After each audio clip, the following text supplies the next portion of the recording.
All right. So I hear that today you're going to be doing some game designing, right? Now the question is, what do you think is the connection between game designing and me?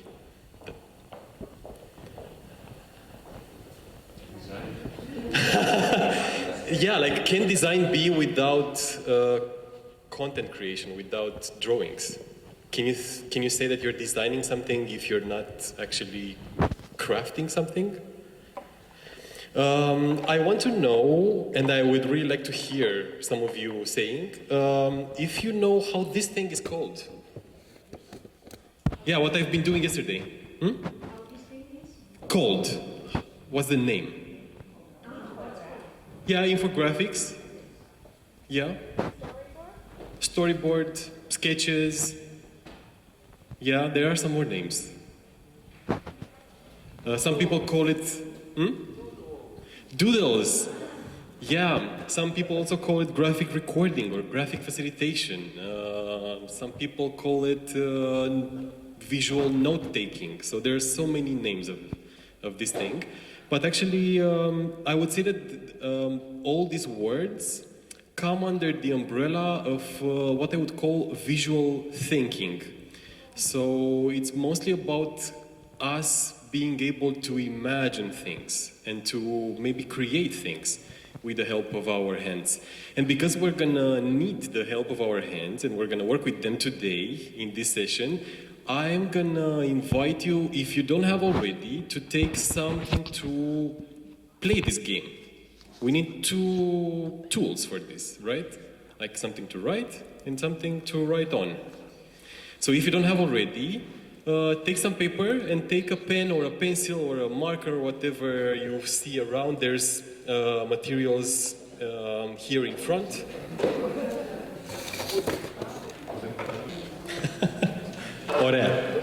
Ready? Okay. Anyway, I want first to ask you something. Do you know when this thing with the drawing started? Do you have any idea? Like, imagining. But you know, they made some research about the cavemen that are drawing in the caves pictures on the walls. And at first it was thought that they are doing this because they wanted to let some marks for the people that would come after them. So let's say some hundreds of years afterwards, people would go in that cave and they would see the drawings and they would think, wow, what these people were doing. But actually, it's not really like that.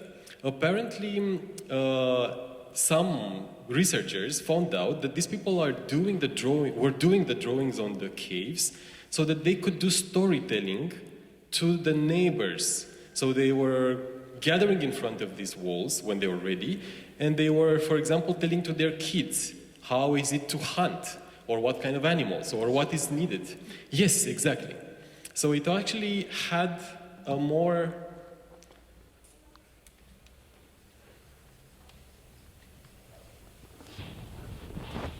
functional role.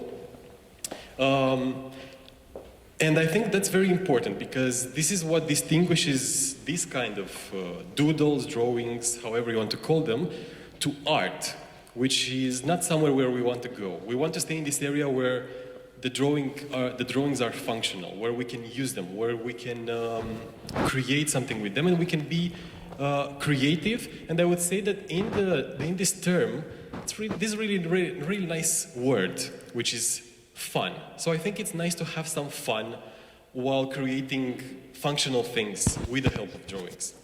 Now I want to tell you also a bit why we have some why this kind of activity is important in what we're doing. Because researchers have found some important findings about drawing. And for example, they made some research about the difference between a piece of content that is based just with text and a piece of context that has also a visual inside it.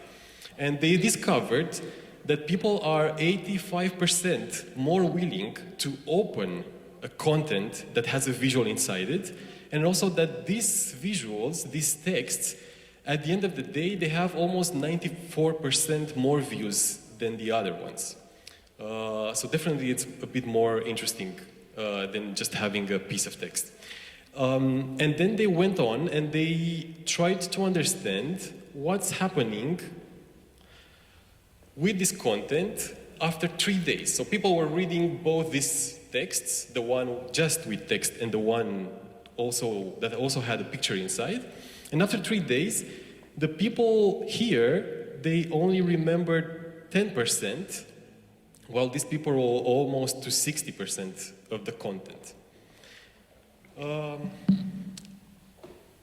Yeah, what do you think about this? It's nice, right? Also, they made some research and they asked people what kind of person you think you are. And people said that they consider themselves to be visual persons in a percentage of 65. So 65 of people in general, they think of themselves that visual related content helps them to understand things, to go through information and so on. And there is this very cute study that they made where they put some people to listen to some uninteresting information. They had some headphones and they had someone keep talking about something mundane that wasn't very interesting. To some of them, they gave some papers that they could doodle on, but not to be related to the content. It could be anything, like, I don't know, flowers, cars, whatever we were doing on the back of the notebooks when we were in school. And they discovered that afterwards, the people who were doodling, compared to the ones that were just waiting for the information to be delivered, they managed to remember 30% more information, even if the information wasn't interesting. And also, they're saying that all of us can draw. Now, when I say this, I want to make a small asterisk and mention that when I say draw, I don't mean to paint. So don't think about making a painting, don't think about artists, but think about the functional part of what drawing can be. And this is the part where if you want, you can also draw stuff on your papers. They are saying that there are, I think, 5 elements that if you can draw them, then you can draw anything. I'm also going to give you a secret right now. I didn't do art school. I liked to draw when I was in school. But for a very long period of time, I let go of it because we didn't have drawing classes at school starting 5th grade. And also teachers weren't very much promoting this thing. They were very perfectionistic about it and everything. I think this is something that really drags us down. Like, we don't want to draw because we think it has to be perfect, which it doesn't. But I've been a journalist before doing this. For around 6 years, and I discovered this practice as part of a personal crisis. Like, I couldn't write for a month. I couldn't find my way into writing. I had the so-called writer's block. And my solution was to doodle. And doing that, when I was planning my articles, helped me very much. In order to start with an empty paper, I was actually starting with a plan that was also visual. At first, it wasn't complicated. It was just, if you know the concept of mind maps, because this is also another term that they're using, it's something that you can have the main idea, and then you keep on complicating it, thinking about all the different aspects that a subject can have. And then having this thing at hand, it was very easy for me to open a Word document and start writing, rather than start from scratch. Yeah, so I'm not an artist myself. I'm not talking to you from the point of view of the person who is already doing this thing for so many years, and I'm trying to trick you into this. I really think that it's doable. What brought me here is just practice. But the basics are the same. And the basics are this. So they're saying that if you're able to draw a square, a circle, a triangle. This can be any kind of line. It can be also straight, can be also dashed. and a dot. They're saying that with this, you can draw anything. Now, of course, can get complicated. But if we keep things simple, we can start by connecting things together, and they start making sense.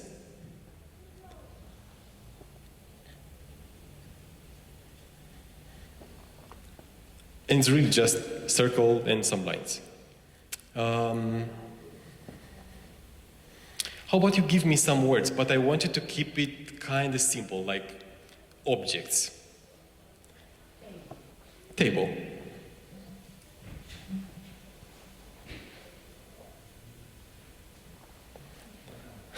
Yeah, this is a bit more in perspective. But you can also keep it simple. And if you also put something on the table, then it might be more clear that it's a table.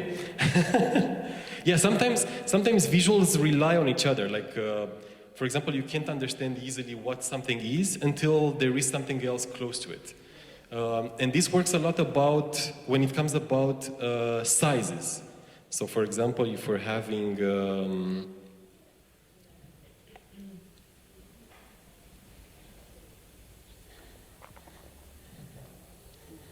now, of course, it's debatable if this is a person, but some people do use this as a way to draw persons. And this brings me to the concept of persons. And here we have some options. So we have the option of the stick person.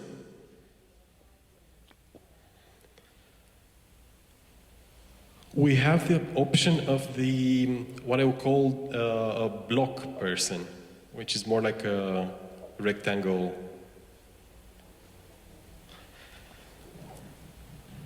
shaped. It's also the star-shaped person.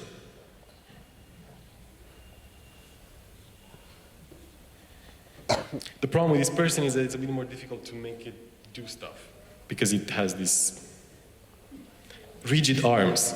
But it's useful because it's easy to do, it's very quick to do. And also maybe the quickest version of all, it's the one that is just like this. And you can also make some arms if you need to. And you can also make more people.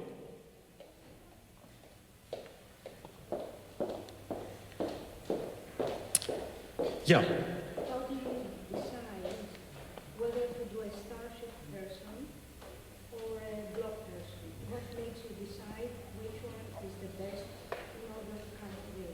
I think, well, yeah, if you add the last part, then complicates a bit the answer. But I'm going to answer to the both questions, because in a way there are two questions. How you decide, I think you decide based on what you feel you can do at that moment. So if you feel that you can't complicate things, if you feel that you can't do this one because it takes a lot more time, then you just go with whatever is quicker for you. What is important is that it's a symbol that people understand. In a way, this is one of the main pillars of this practice. It's important that people understand what you created. So for example, if it's a car, do people understand from that thing that it's a car? Then that's good enough. And then how from here you go to the other one, I would say that it's mostly with practice. If you want to go further from drawing this kind of persons to more complicated ones, even though I'm still using some of them, then it's just about you noticing things around. And this brings me to another thing that I wanted to pinpoint today, which is that we are thinking that in order to draw things, we need to know more things that we know already. But the reality is that we already know a lot of things. Like, you know how it looks a cup, you know how it looks a handshake. And if you don't know how a handshake looks, you can always just do a handshake with yourself and see how the fingers combine each other. Or you can look at the picture. Like, the content is already everywhere around us. It's more difficult to draw something that didn't exist already. So you have it there. Another concept, object. I'm convinced that in order to draw anything, Yeah. have to use one of these or the combination of these shapes. Yeah. the fact, the difficult thing for me is to choose which of them to use. And I think that for some people it's easier to find out which items to use, and for others, not so easy. Do we know why this happens? And in our brains, for some people it's easier, for some others. I think it's just how quickly we're doing connections. For example, I know that there are people that are a bit more easygoing when it comes to reading something from a visual point of view. And I think those people might have maybe it's a genetic thing. I'm not really sure, but I have some figures here from another research. They did some research to the brain. It's about the cortex mostly, but I'm drawing the big brain there. And they said, okay, how much of the brain do people use for visuals? And of course they checked also other stuff, and they discovered that for hearing, it's 3%. For touch, it's 8%. And I'm wondering if you can guess how it's for deciphering visual information. How much of our cortex works for that? Is dedicated to such processes? 80. 80? No, not that much.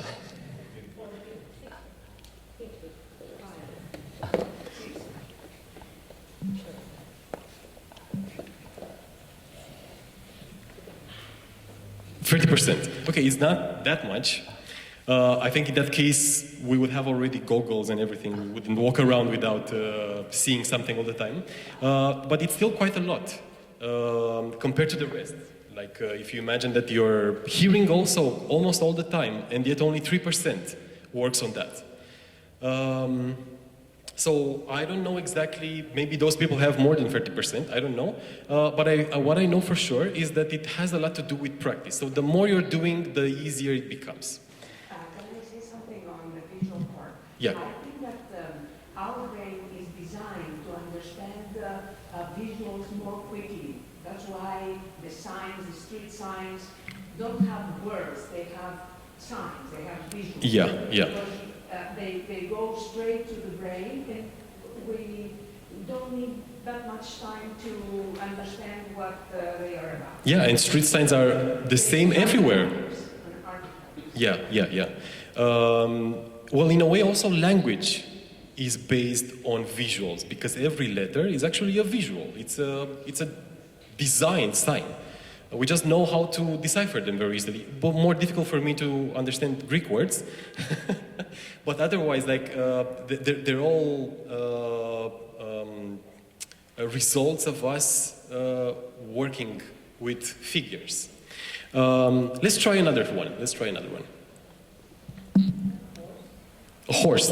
Well, that one is complete. That one I'm gonna skip because it's the one, a tree.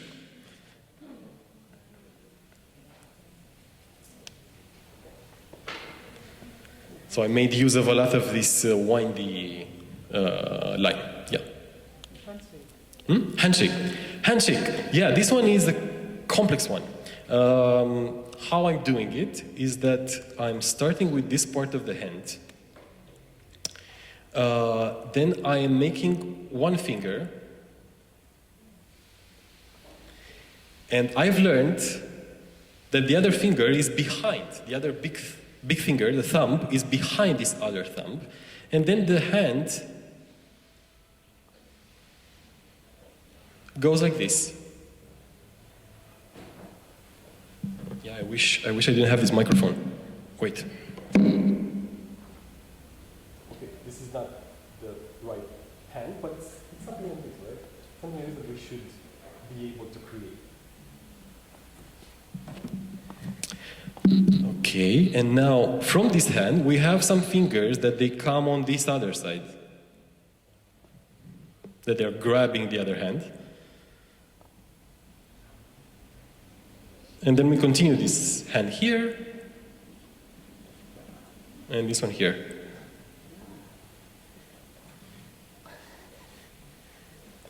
Something like that. I'm not in a very good position for it, but I think it kind of looks like it.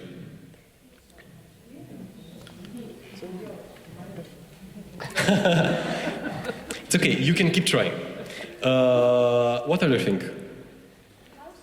A house. We have a house. I can also make some windows.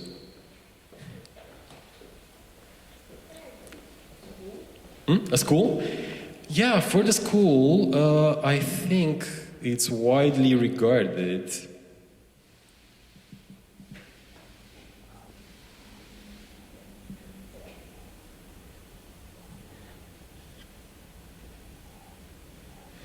as having this kind of shape. And I think if you want, you can also, you can always work with this trick, which is to write. So if there is any risk that people don't understand what you did, you can just write. I don't know. We have this, I'm from Romania, and we have this question in Romanian, what did the author want to say? And it's mostly about what you're doing when you feel a bit dumb and you don't understand what the painting is about, because maybe it's too abstract. Well, we have a solution. We can write. Okay, now I don't know how we are with the time. And I don't have the time with me. Who has the time? 10:30. We have 10 minutes. We have 10 10 minutes. have energy to make us practice something. Yes. I will make you do something that people need more time to do them, which is to create some concepts. So I'm going to give you some words, and you're going to have to draw what they mean. For example, I'm going to start with something a bit more simple, and I'm going to get a bit more complicated on the way. And for this one, I'm going to need to count you, because it's a bit like a game, so we need some constraints. So the constraint will be time, and you're going to have 1 minute. I think 1 minute is enough. 1 minute to draw each of these concepts. And the first concept is big. Big. Big. Yeah, megalo. No, not big. O iuruni. Okay, you have 1 minute.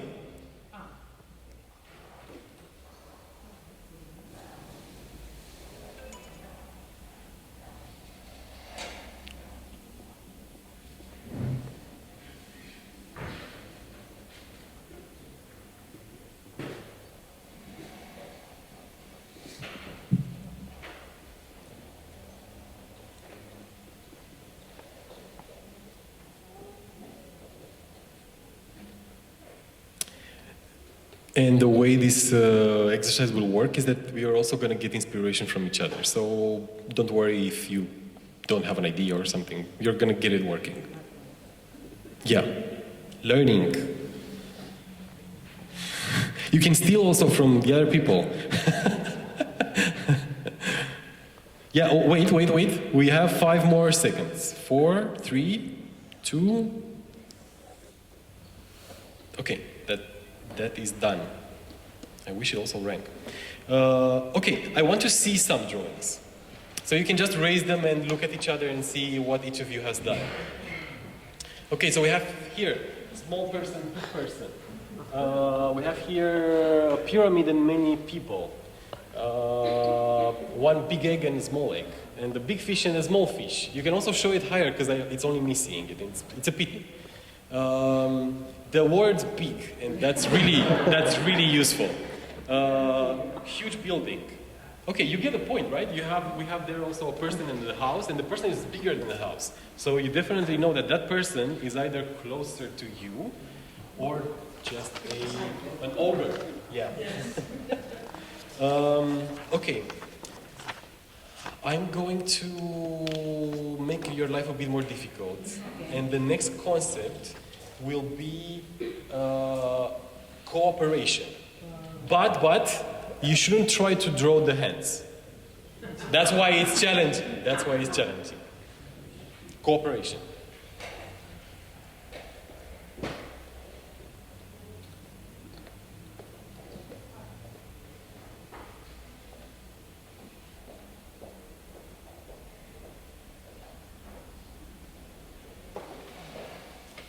Okay, we have, it's two people and a bucket.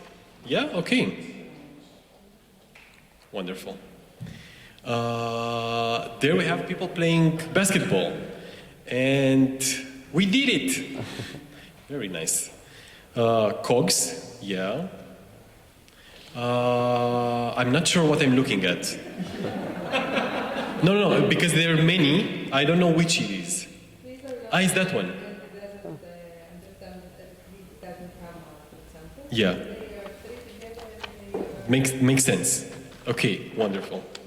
Yeah, and 3 persons, and many persons, and also togetherness. In a way, that also works for togetherness. It's really nice. Like, we could play with this concept, and sometimes they overlap. That's very interesting to see. Okay, I see a boat with many people inside. Yeah, and also there are some puzzle pieces coming together. Very nice. Okay, I want now to challenge you a bit more. It's her fault.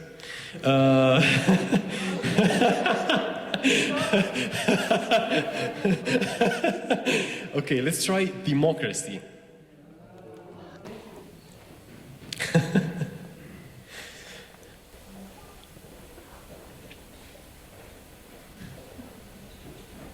I can see that some of you need less than 1 minute. Maybe it's an indirect feedback. And 5, 4, 3. Democracy in words. Can't get clearer than that. Elect versus vote, right? I'm looking. It's a seesaw. So. You vote down, you elect up. Okay, very nice. We have here. It's like how is it called? Judiciary palace. So it's a Parthenon. It's the Parthenon. Okay. Okay, it's okay. And the owl would represent? Okay. Yeah, wisdom also. I was thinking about that. Yeah. Also there we have the Parthenon, right? Okay, so for you this is a symbol. Here we have a table with many people around, right? Like they have to decide together. We have there a balance? How is it called? Yeah, a scale. And we have a voting here. Athens is about democracy. Yes, because that's where democracy have started from, right? In a way. Okay, thank you. One last one. Okay, I think this one, I can see you're doing very well with this. I have another idea. I want one of you to give a concept. Can be, I don't know, complexity? No, that's very simple. No, I'm kidding. Complexity. Let's go for that. Complexity. I knew you were going to be ditched by the persons who called you here.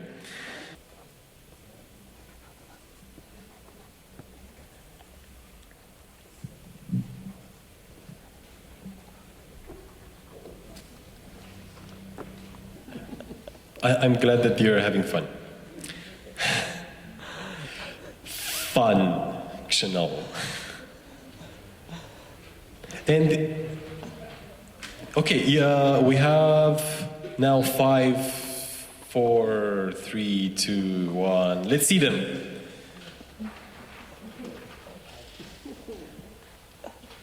I would even say that this could work for confusion.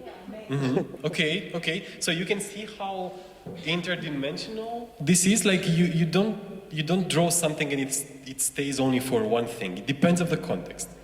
You will have to help me by showing your part, because right now you have many drawings. So you have the one on the right that it's. Okay. Yeah. Universe with planets. That is very complex because we're all there. We have many arrows here. I would say this even is like a bit of not just complexity, but also ordered complexity, so to speak, because they have this perfectness in them. And that one, you can also raise it a bit higher. It's like, for me, it goes like from complex to solutions, because I can see some lines going. Yeah, we also have this one here. This one is from the previous, we choose, so I choose aspects. Okay. Okay. Yeah. So it's complex because you can see the same thing differently from different perspectives. Yeah, and that's like, it looks like a maze, right? Yeah, I don't want to go there. I might not go out.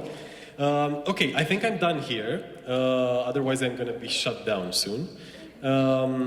Thank you for this. I hope you're going to take away with you what you've been trying right now and be in this designing mood and using your hands to do this with confidence.